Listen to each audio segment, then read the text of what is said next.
your best.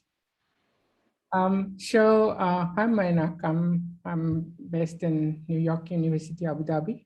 And today I'm going to be talking about some modeling studies of subglacial plume at Helheim Glacier front. So I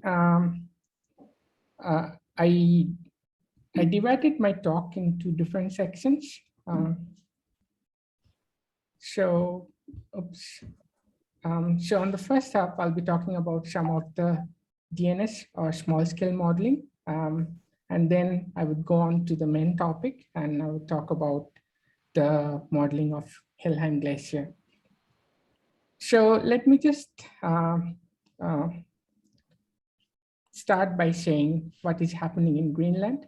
As we all know, that Greenland ice is melting at a very rapid rate, and it's contributing to almost few hundred gigatons of fresh water, and that corresponds to almost 0.8 millimeter rise in the sea level each year. And most of the melting is happening at the marine boundary, where a lot of fjord is opening up into the ocean. So as the earth is warming, so is the ocean, and the warm ocean water drives a melting around this glacier. And then there is a feedback between the meltwater and the circulation, where the fresh meltwater creates a stratification that can also changes the global scale circulation. But all this melting phenomena, it's happening right into in the fjord, where the glaciers or the tidewater glaciers is meeting the ocean. Now, when the ice meets the ocean, the warmer and saltier ocean melt the ice, and that drives some convective plume. Now, there are two different kinds of plume we look at here. So there are plume, which is driven by the ambient melt. And there are some energetic plumes at certain places, and these are driven by the subglacial discharge that drives a very, very strong flow. So today we are going to focus on the dynamics of the subglacial discharge. Now, there are a lot of things that makes this flow complicated. And there is also interactions of the katabatic vein that flows down from into the fjord. And also there are fjord scale circulations. So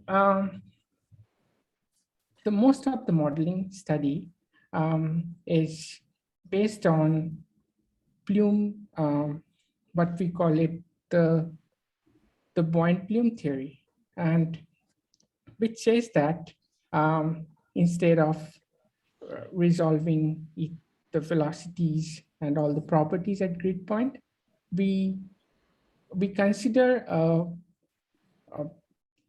like we take the fluxes and then we solve for the mass, momentum, heat, and salt fluxes.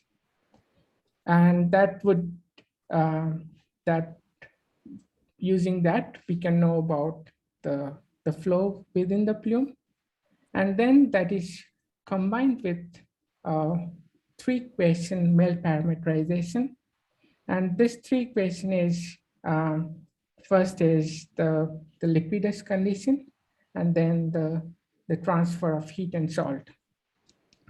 Now, one important thing here is that for when it comes to subglacial discharge, the melt rate is, from the previous study, it was shown that the melt rate goes to 1/3 power of the net discharge flux. So now I'm going to talk about some of the previous studies about in the plume. And some interactions of the plume with the fjord. So I would like to point out a previous talk by Rebecca Jackson, and she showed that at LeConte Glacier, the plume, so they measured the subglacial plume and the melt rate. So based on one is the flux gate method, which is conserving the fluxes within the box, and then surface mass balance. And then she also compared the results with the traditional plume model. And there was a discrepancy in the observed melt rate and what the plume theory is predicting. And one few of the implications were when it comes to the three equation parameterization, the melt rate is modeled as a function of the plume velocity. But it turns out that when in the fjord there is a strong plume, it also drives a lateral flow that drives the fjord scale circulation. And that can have further impact on the melting. And the second thing was also pointed out that when the ice face melts, it creates a rough, bumpy surface. And this rough surface can also impact on the drag coefficient. So I started doing my PhD using direct numerical simulations. And by that, I'm resolving all the possible scales of motion. So I'll start with some of my previous work. So this melting at ice-ocean interface is known as Stephen's problem. So when the ice melts, there is actually a diffusion of temperature as well as a diffusion of salt. And then this fresh water that is coming from melting drives a convective plume. So when we started with the simplest configuration, that is a vertical ice melting at uniform ambient temperature and salinity. Now, one thing we found that for this convective regime, the flow is very much coupled to the melting. By that, what I meant is when ice melts, it creates a fresh buoyant water, and this drives a plume. And when it drives the plume, it creates a shear at the boundary layer, and that creates a melting. So this is a positive feedback loop. Now, on the other end, as the plume is growing in the vertical direction, as the plume is flowing in the vertical, it's also expanding because it enters the ambient water. Now, there is at the boundary, there are always a diffusive flux that is coming from the diffusion of heat and salt. And this diffusive flux is always balanced by turbulent advection. And depending on the nature of the flow, this turbulent advection changes.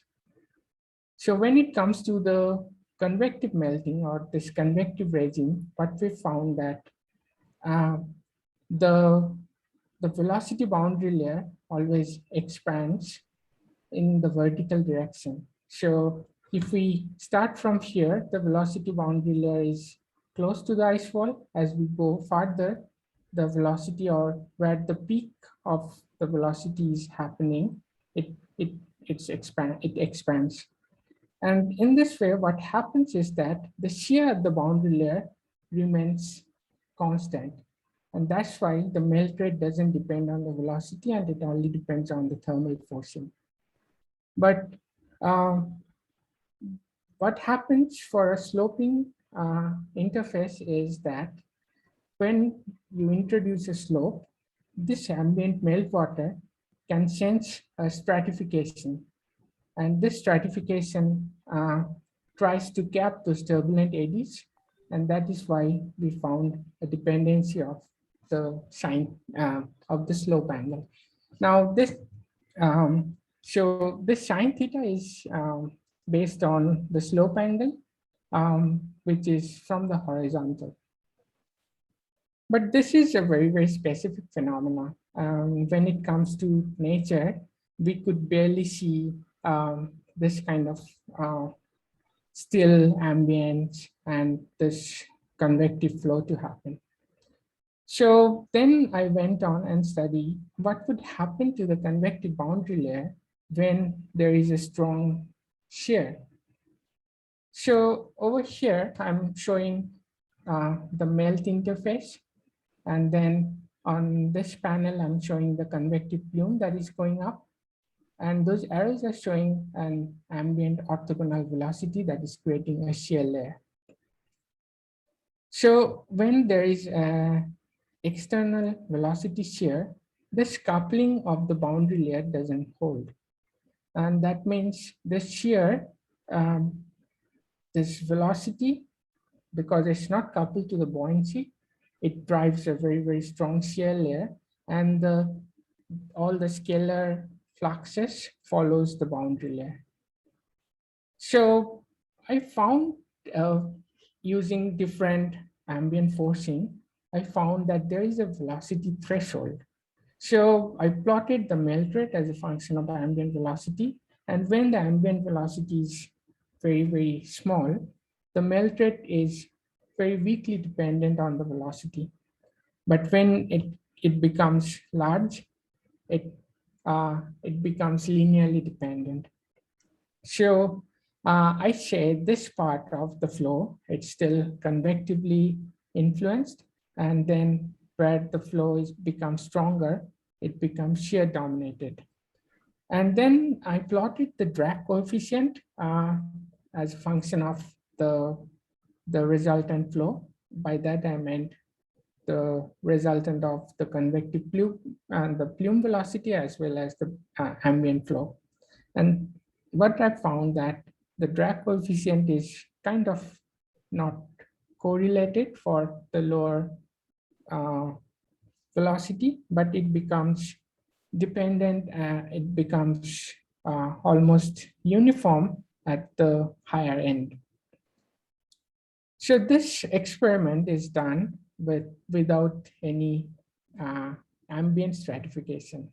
Later on, Kat Brugdenhill did some earlier studies, and she found that this drag coefficient is also a function of the Obukhov length, which represents the strength of the stratification. So now, when it comes to the glacier front, or the tidewater glacier, so another phenomena that dominates is the melting is driven by the strong convective plume. And this strong convective plume is coming from the subglacial discharge. So I wanted to study what happens to this subglacial discharge and how does it impact to the boundary layer. Now, there has been previous studies, and those studies is done for a vertical interface. So here I'm showing, this is the ice-ocean interface, and it's sloped at an angle of 50 degrees. And from the base, I'm releasing fresh water as that represents the subglacial discharge flux. And this drives a convective plume. And the boundary layer becomes more energetic. So I did this experiment over a range of subglacial discharge flux, and I also varied the slope angle. So as I pointed out before, the most common understanding of the subglacial discharge flux is the amount of buoyancy forcing from this discharge always overwhelms the buoyancy that comes from the melting of the ice face. And that is why this the melt rate is depends on the velocity, and this velocity is purely driven by the discharge flux. And the scaling is the melt rate goes to 1/3 to the power of subglacial discharge volume flux. But all the studies is done over a vertical interface. Now, when you are introducing a slope, then there is also an ambient stratification that can act on the boundary layer. So the dynamics could be slightly different. So for that, I did this, I released the subglacial discharge over different slope angles. And I plotted here the melt rate as a function of the discharge flux. So the red dots corresponds to the vertical slope angle. The blue one corresponds to an intermediate slope angle, which is 60 degree. And then the green and this blue color is for shallower slope angle. The blue line is a theoretical scaling line, which says melt rate goes the buoyancy flux to the 1/3. Now, I want to point out here, if you look over here, all those, by the way, all those melt rate are estimated over the same vertical height. That means if I measured the 1 meter for the vertical interface, it would be slightly higher for 65 degrees and even higher for 50 degrees, so that we don't incorporate so that we are more consistent with the velocity. Now, at the same height, for a vertical interface, the melt rate is slightly lower compared to a shallower slope angle. So what is happening here is that for the intermediate regime, the stratification or the ambient stratification is acting to squeeze the boundary layer closer to the wall. And when it does that, it actually increases the shear at the boundary layer. And because of the increased shear, the melt rate is higher. And because it depends on the ambient stratification, it becomes more sensitive to the discharge flux and it drops down to lower values. Now, when it comes to even shallower angle, there is another interesting phenomena that comes into play. So because this is a double diffusion problem, now when the flow is, the slope is very shallow, at the outer edge of the plume, the diffusion of temperature is higher than the diffusion of salt. That means the outer edge of the plume is getting colder easily, and it always separates out from the plume.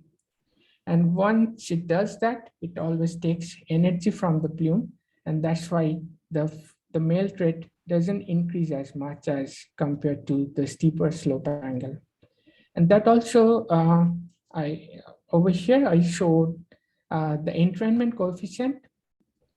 Now, for slope, vertical slopes, the entrainment coefficients are almost very weakly dependent on the discharge.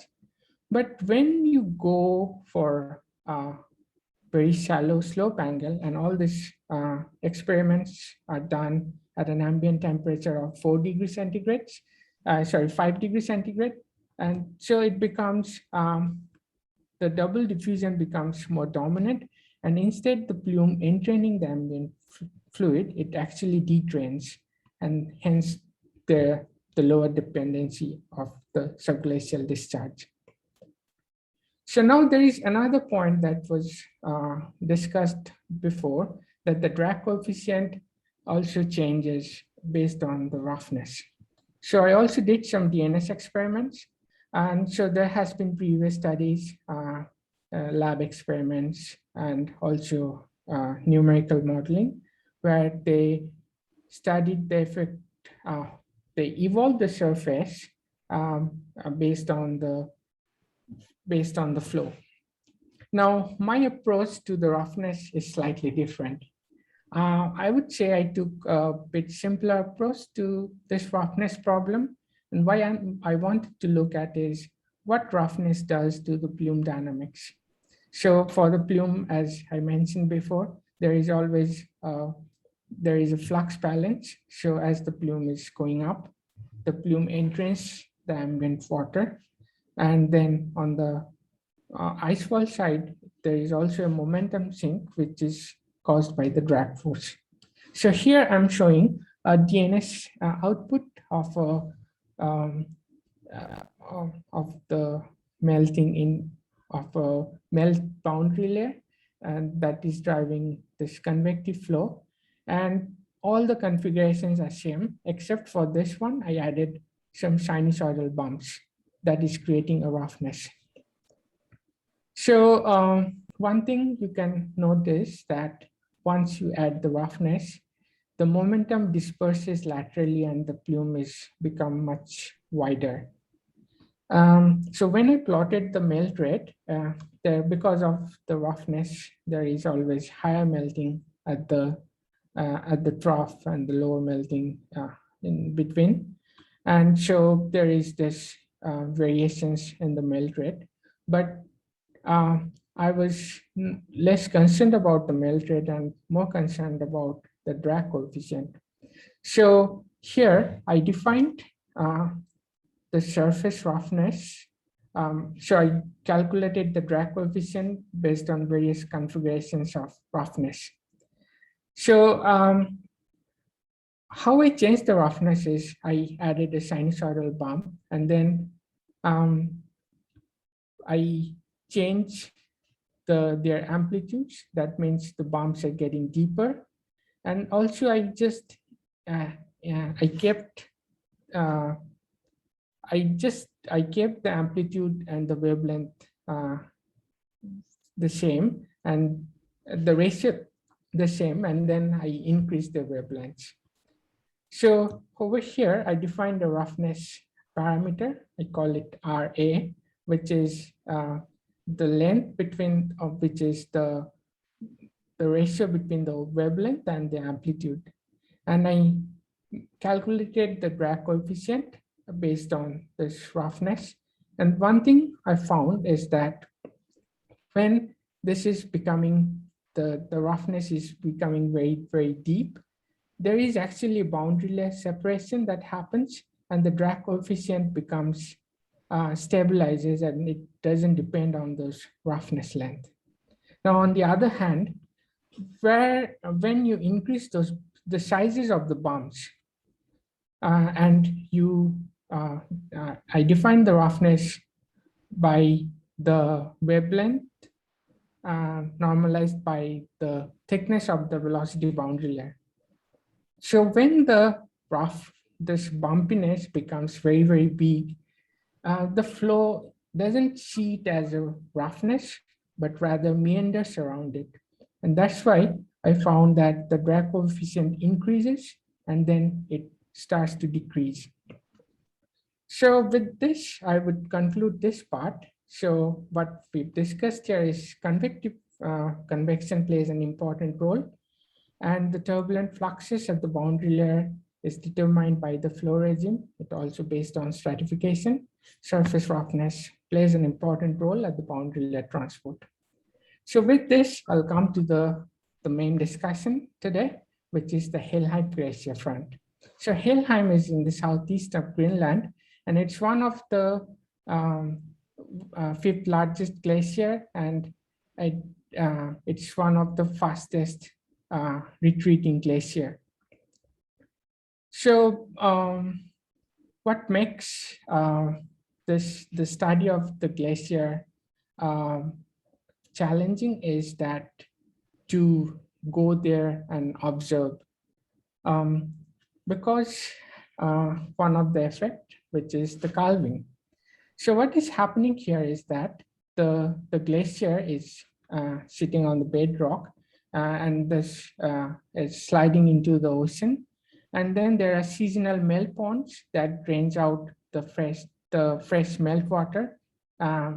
and that comes out at the glacial front as subglacial discharge plume. Now, because of there are shear stress and it creates surface crevasses, and then sometimes the crevasse just tear apart the glacier front and breaks a chunk of ice, and this we call the calving. So the calving can be two different types. When the aspect ratio is small, like the height is much compared to the width, after the scalving, it tries to topple over, and it's called the tabular icebergs, as is shown by these arrows. But when the ice is much bigger and it's more grounded, it creates a non-tabular calving event. Now, Helheim has a lot of subglacial discharge pathways where all the surface meltwater is getting released at the glacial front. So Sierra Melton did some rigorous analysis of the subglacial discharge and the calving event and how they are correlated.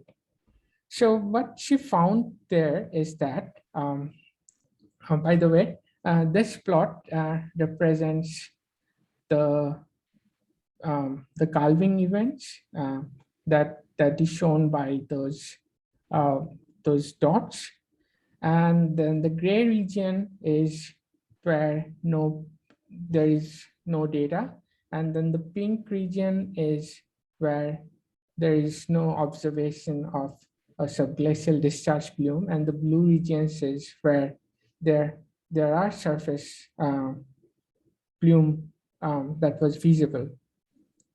And so she pointed out that the plume activities are always followed by a calving event, and that kind of sees the plume for some time. So it seems like the subglacial discharge is not only just melting the glacial front, but it also creates, it also important for these calving events. But the measurement of the glacier is quite challenging, and because most of the glacier is surrounded by those ice melange, and it's very difficult to go there and do any observation. So in August 2019,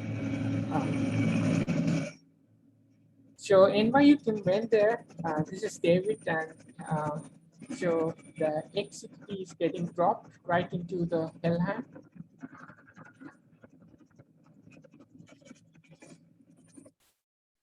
And so from here, they measured the plume profile, and followed by this observation, the OMG, that is Ocean Melting Greenland team from NASA, they dropped the XCTDs at the plume. So the green lines are all the profiles for the OMG, and the red one, the orange one, is the observations from the NYU-AD team. So this one is observed on the 2nd of August, and this is on the 15th of August. And so these are all those points. I'll show you in another figure. This is where all those probes were dropped. And so the bottom one is all the profiles in the far field. And so this is very typical of a plume, of a fjord, where the warm salty water sits underneath the cold fresh water. So now, based on those profiles, when it's plotted in the TS diagram, it's shown over here. So this is the TS diagram of the far field profile. This one is the TS diagram within the plume. And this is the combined plot. And it shows the two melting lines. This corresponds to the glacial meltwater, and this is the ambient water. So this is like the subglacial discharge mixing with the ambient water, and this is the glacial meltwater. So what we have here and what the problem is. So NYU dropped this profile, and with this profile, we wanted to estimate how much is the subglacial discharge flux that is coming out from the bottom. So I took, to start with, I took a simpler theoretical approach, which is kind of like a flux gate method. So what I did here is that the ambient plume, the ambient profile, this shows, it's just showing the ambient temperature profile. And this is the profile of the plume, the temperature profile right at the plume. So if you think it this way, you start with this ambient profile, and then you add some discharge flux to the profile. And this discharge, it's imparting some energy. That one part is the kinetic energy that where it's getting pushed into. And then there is some buoyancy forcing because of the subglacial discharge. And this too is driving or changing this profile back to the observed plume profile. So this is a very, very simple assumption. And one thing is that we assume the plume to be of a typical conical shape. And then I created, so I assume that this can fit into a cylinder, which is half the size of the plume radius. And based on visual observations, it was around 200 meters wide, the top part of the plume. So over this volume, I balanced the available potential energy for the ambient and within the plume. And the difference would correspond to how much discharge flux is getting ejected. And also I added the ambient melt water that is coming from the melt parameterization, which is buoyancy to the 1/3. So solving this equation, I found a value of 180 meter cubes per second. Now I would say this is a lower threshold of what you can actually observe, because in this, I did not include the dissipation of energy and maybe some surface forcings. So this is not very exact, but this would at least give us a low threshold. And now I also did run the buoyant plume model. So I used the one-dimensional buoyant plume model, and I added different subglacial discharge flux with the ambient temperature and salinity profile. And I was checking when can the plume barely make it to the surface, because there is a very stratified layer at around 100 meter depth. The plume was trying hard to break through the stratification and make it to the surface. And I found that with the minimum discharge of 450 meter cubes per second, it barely makes to the surface.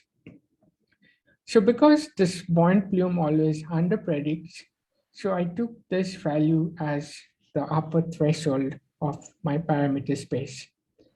So using these values, I created a MITgcm domain. So the bathymetry is from the bed machine data, and I increased the subglacial discharge from 180 meter cubes per second to up to 450 meter cubes per second. And this is done for 2 meter resolution. I increased the grid resolution in the far field to up to 50 meters. And the domain is 2.7 kilometer long, 400 meter wide, and 650 meters deep. So this is showing the results, some of the simulation results for the lower threshold.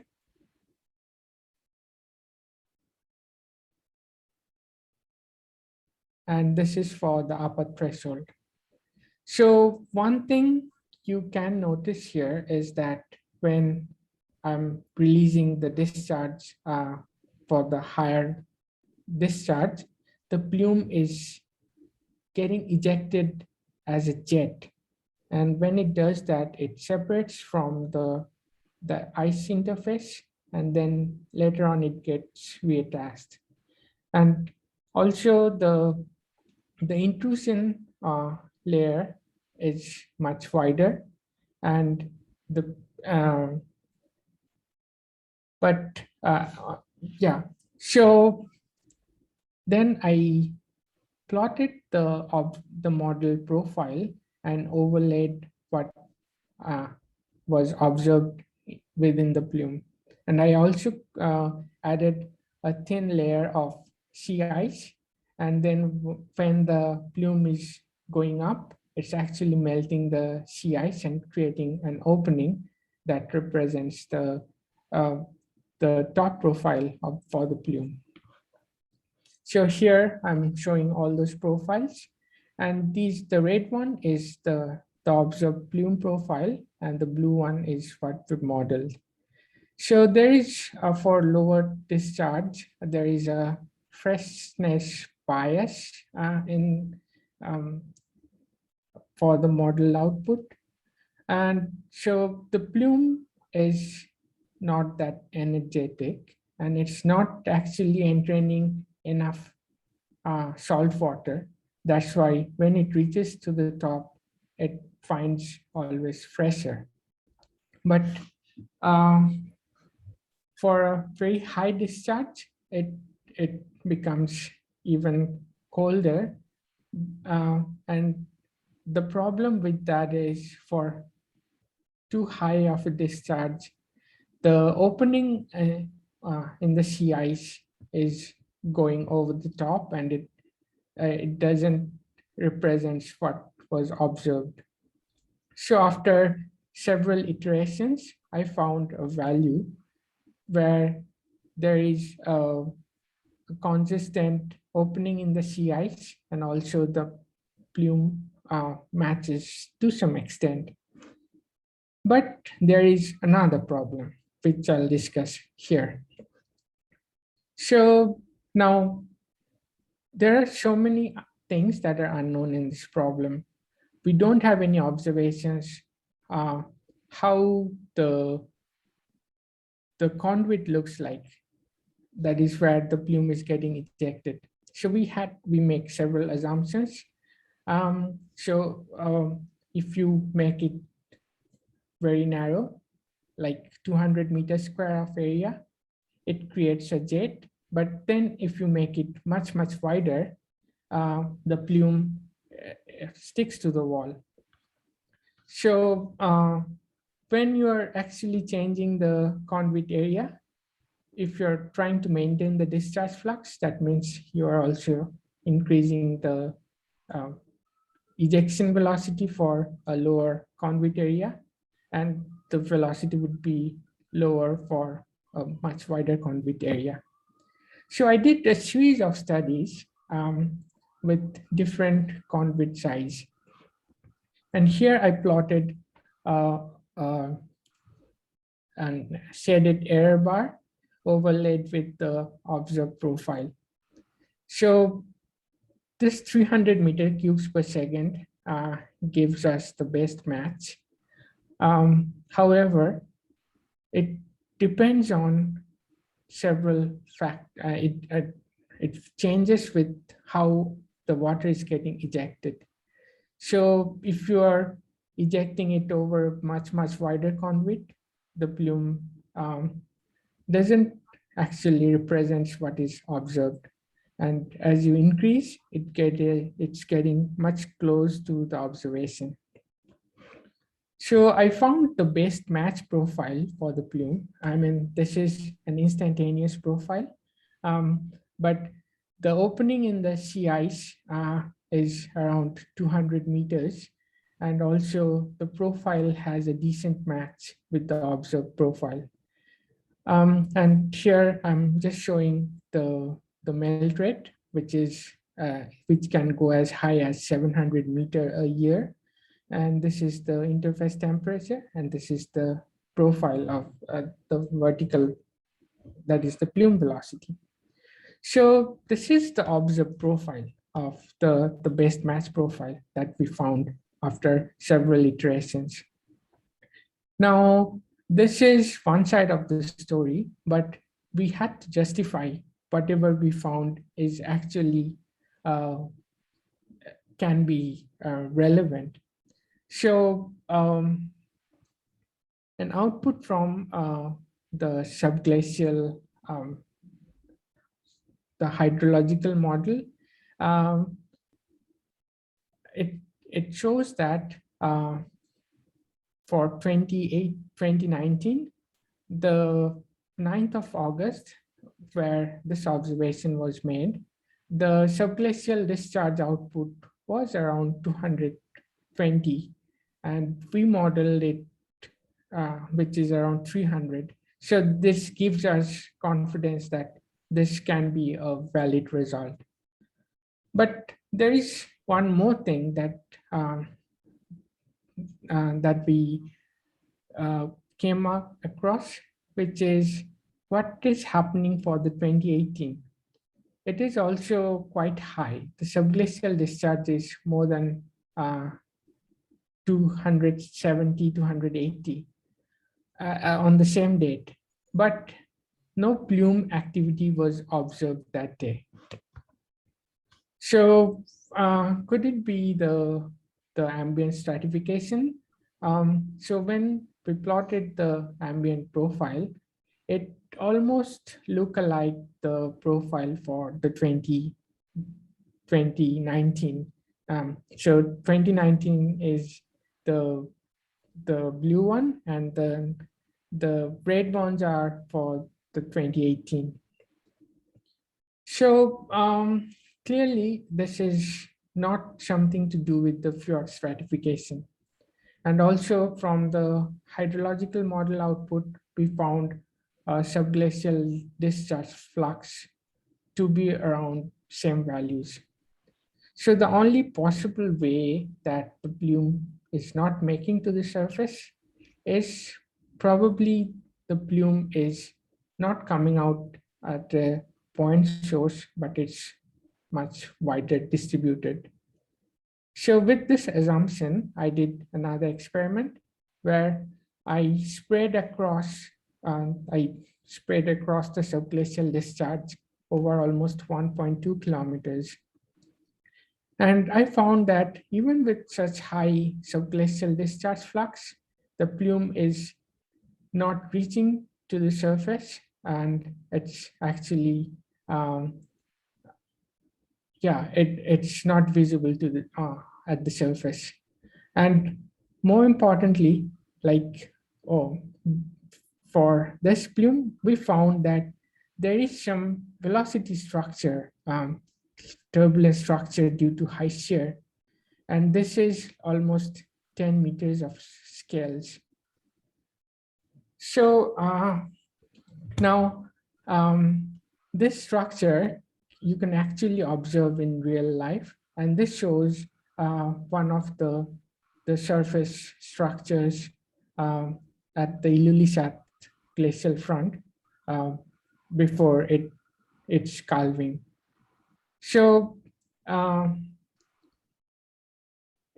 so with this experiment, we could able to simulate a wall plume, and this wall plume, because it's much wider, it's actually the buoyancy flux per unit volume is distributed over a much wider area. So effective buoyancy input becomes very, very less. That means the plume is quite weak compared to a point source. And the second thing is because the plume is open to a much wider area, so it would entrain even much more water, and that's why the plume becomes more heavier to reach to the surface. So I also did some study where I was changing the width of the separation of the conduit, and I maintained the subglacial discharge flux. And also these are for conduit area of 100 meters square each. And so I found that there is a critical separation.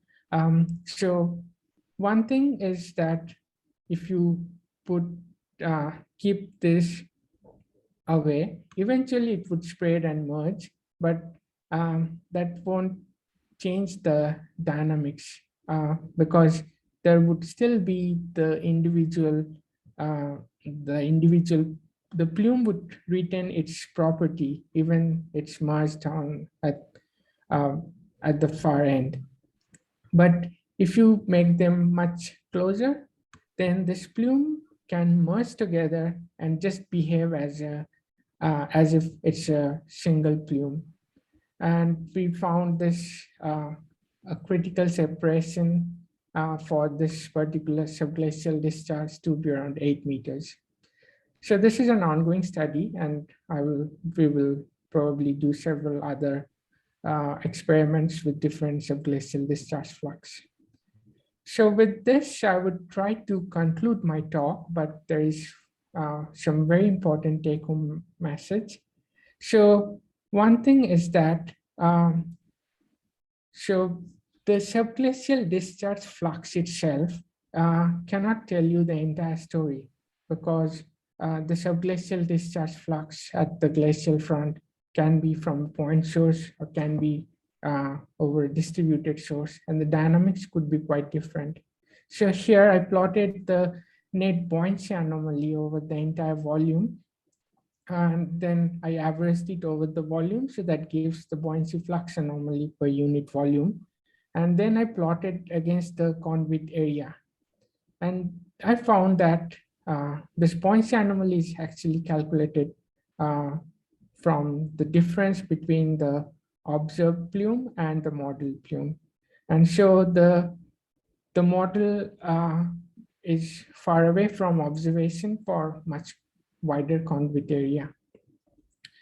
And so MITgcm was able to reproduce the subglacial discharge flux, but there are a few uncertainties that we also need to take into account, and one of them is using the right kind of drag coefficient, because I've shown that when the plume flows over the ice surface, it creates some roughness, and that can impact on the drag coefficient.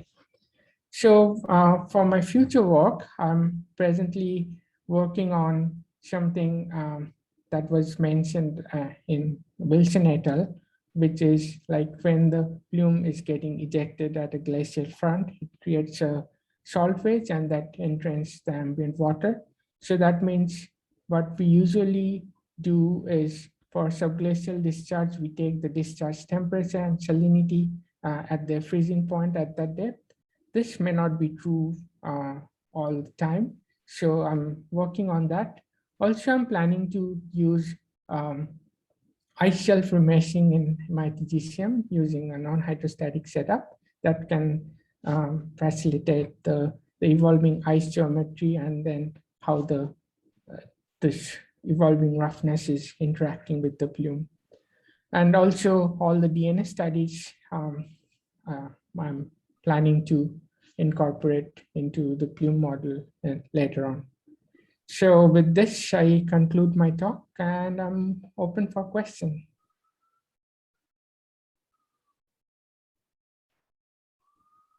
Thank you so much, Mainak. That was fascinating talk. Do we have questions from the group?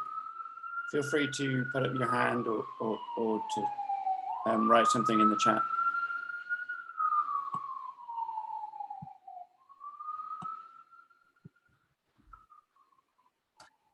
Hi, so I've got a question.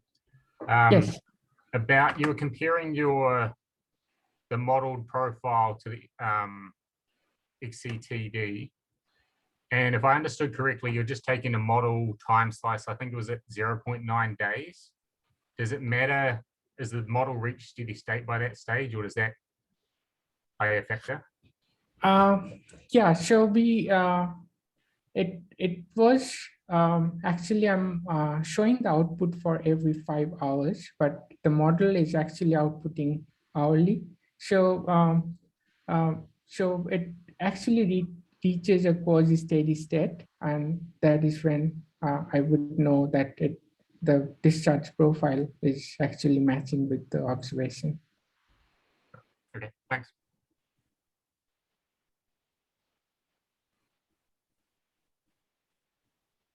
Oh, I see Olga has her hand up. Olga, would you like to unmute? Yeah, thank you. Great talk. I have a few questions. Would you Hi, mind? Olga. Thanks a lot for the talk, Mainak. Would you mind going back to your first part, which is on DNS? Yes, which one? There were several slides, but my question is more or less general. What are the boundary conditions that you are using in the interface? Let me just go to the slide. Any of them would do. There were quite a few slides on with the sloping ice shelf. Oh, yeah. Yeah. So for the boundaries, I'm using a flux boundary. So say, for example, over here, this is, I'm resolving the temperature and salt fluxes at the boundary, and then it's just getting imposed at the boundary. So the fluxes, how do you prescribe fluxes? So presumably you compute. No, I'm not prescribing the fluxes. So I have an interface temperature and interface. So I'm not prescribing anything here. So I'm just solving the freezing point temperature, and then the DNS is resolving the diffusive fluxes. And based on this fluxes, it's actually generating this all the fresh water. Sorry, still, I guess I don't get, you have temperature, salinity, and the dynamics, like by dynamics, it's flow of the plume, so it's velocity of the plume. So for the momentum balance of the plume, you have velocities. And by the way, how do you prescribe velocities at the interface? What are velocity conditions?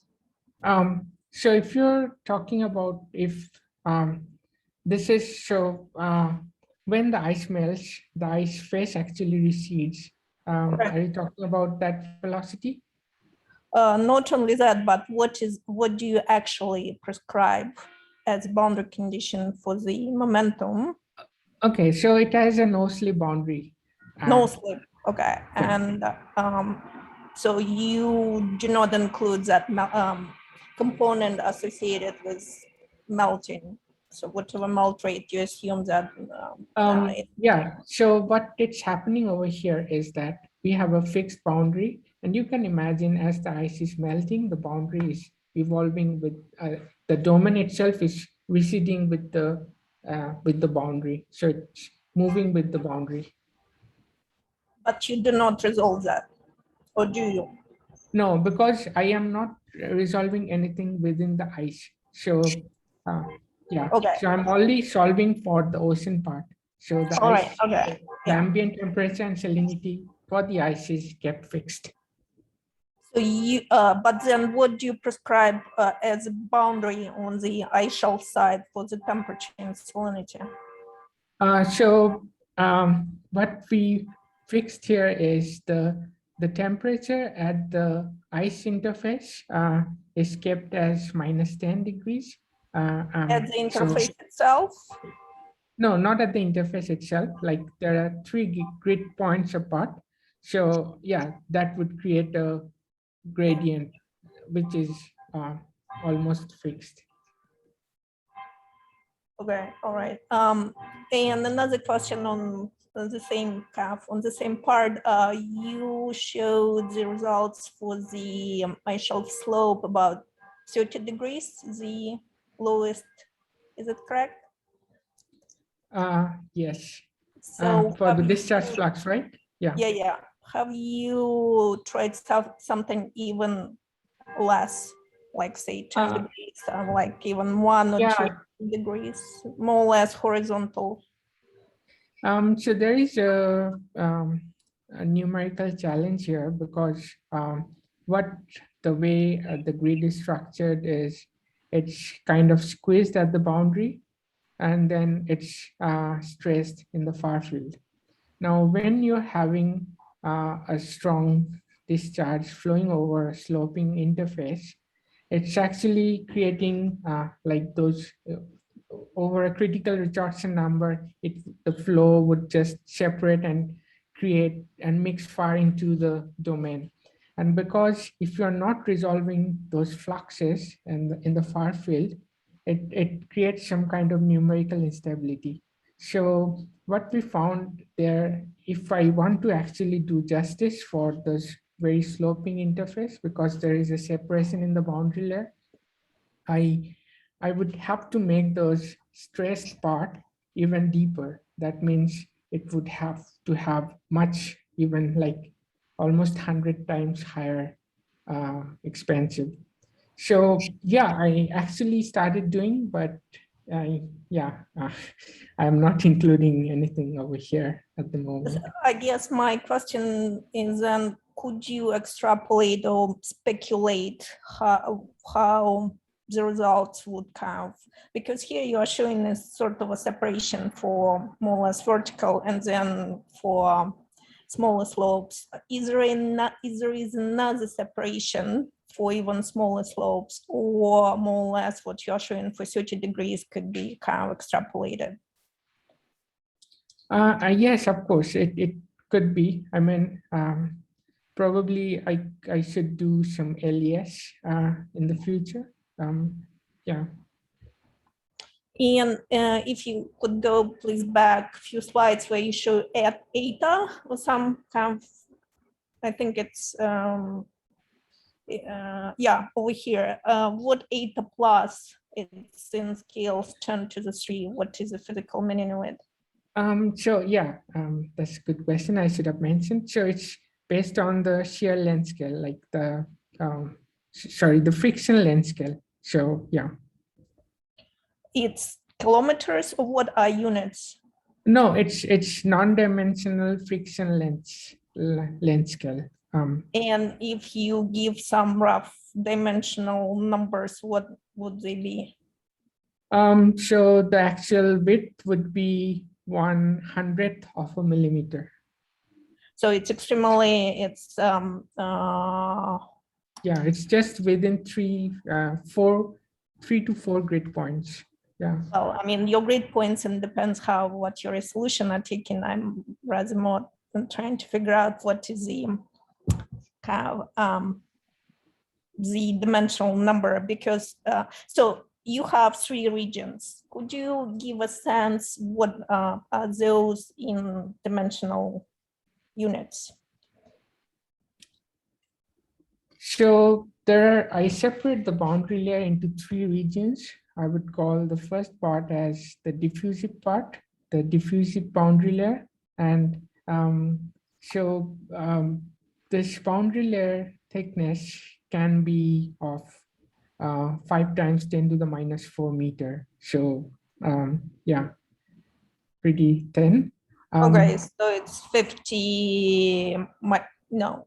500 micrometers. Yeah, something like that. Yeah. Okay. And then the width of the plume is around a couple of meters. So by that width, I meant where the velocity peak is happening. So it can go from 2 meters from the wall to up to 3.5 meters from the wall. So it's effectively 2 mixed layers. Is it fair to say, or there is another outer layer? And if there is, So I would say the outer layer is more of a mixed layer. This is a diffusive layer, and then the inner part of the boundary layer is dominated by all the buoyancy forcing. I mean, by that I meant where you still have a gradient for temperature and salt. This is the viscous sublayer. And then there is the self-similar structure of the flow that represents the logarithmic layer. And then comes the outer layer, which is just dissipating into the far field. All right, great. Thank you. Yeah, thanks a lot. Thanks. Thanks ever so much, Olga. Do we have any other questions from the group?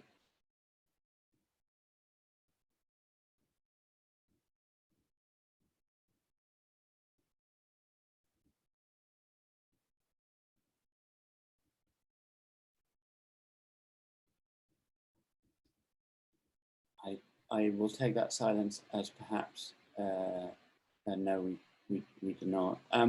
We're ever so slightly over time here, and I'm afraid I have to go to another meeting. So I'd just like to take this moment to thank you again ever so much. I'm going to leave the call open in case there's further discussion. But yeah, thanks again so much, Mainak, for a fascinating talk. And I hope you all have a great rest of the day. Thanks. Cheers.